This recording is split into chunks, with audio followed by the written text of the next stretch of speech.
These first two clips give an idea of what the damage on a cowl tends to look like on a GTR.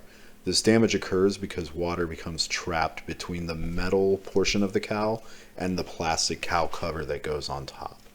As you can see here, I begin to cut away the material and grind out the spot welds that hold the cowl to the support, and there's that inner support exposed at this point. Once I did that, I went ahead and cleaned up all of the rust off of here and got it into good enough shape to where I could actually begin to put metal back onto the car. So here's that inner brace and the surrounding cowl metal covered in a little bit of weldable primer to keep the area rust free while I was doing the repair.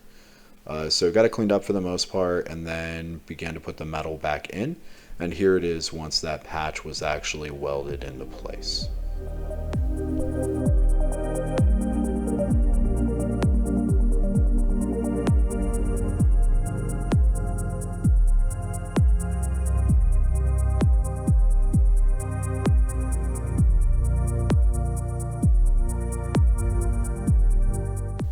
So I started the next morning kind of getting the work area set up. Unfortunately at this time I'm in a one-car garage, so you see me pulling it away from the wall there so I can actually access that passenger side.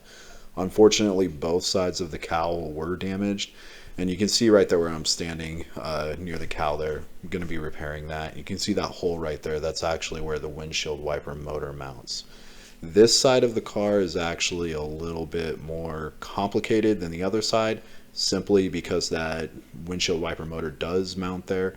Not only does it have that inner support that the driver's side has, but it also has a secondary bracket in that area. And the purpose of that bracket is to actually locate the captive nuts for that windshield wiper motor. So here we are. We start getting into cutting the cowl material out of place. I actually have footage of making the repair on this side, whereas I hadn't really intended on making a video when I was repairing the other side, so I didn't record anything. So taking it slow here, just cutting into the material, not trying to just cut all the way through on the first pass, and in fact you don't want to if you find yourself making this repair. In general, good rule of thumb is always try to cut away the metal layer by layer. Had I just tried to shove the cutoff wheel into here, I'd end up having cut that support as well as that additional brace for the windshield wiper motor. So take your time and cut it little by little, and don't plunge too deep into the steel so you can leave that metal underneath in good shape.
At this point I had cut through everything I needed to, and so I just went ahead and started working the metal back and forth by hand until it broke free from the cowl, and at this point I had all of the damage out of the passenger side of the cowl.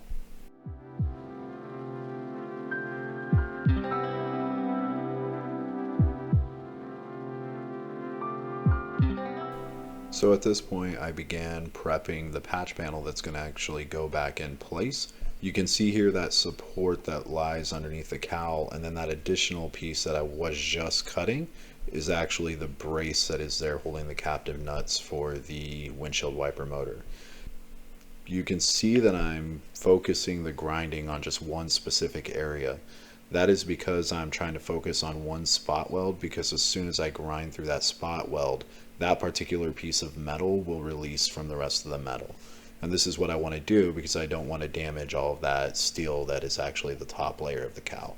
And then just start working it back and forth by hand and get it to break free, and then you can clean it up.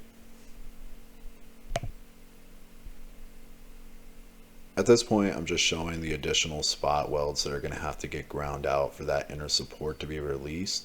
You can see how I'm kind of just bumping each one with that grinder. You can see how there's a bright ring of shiny metal with a dark center in it. That dark center is actually the spot welds. And you only want to grind as deep enough to get through those spot welds, but not actually damage that top layer of steel. And you'll see me here for the next few seconds, just taking my time grinding through those spots, getting them to release. Once they're ground down pretty well, you can use a small pry bar or something to kind of slide between the sheets of steel and pop them apart. But don't pry so hard that you actually start damaging the steel itself.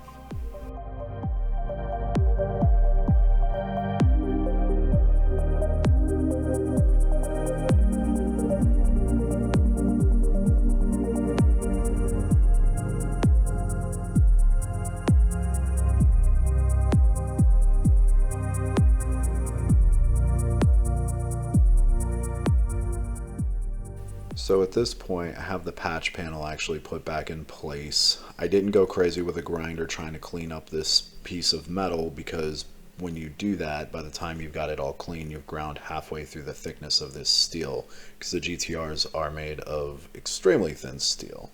Also, I went ahead and skipped all the welding because all you would see is me raging out because I suck at welding. And here it is, the finished product.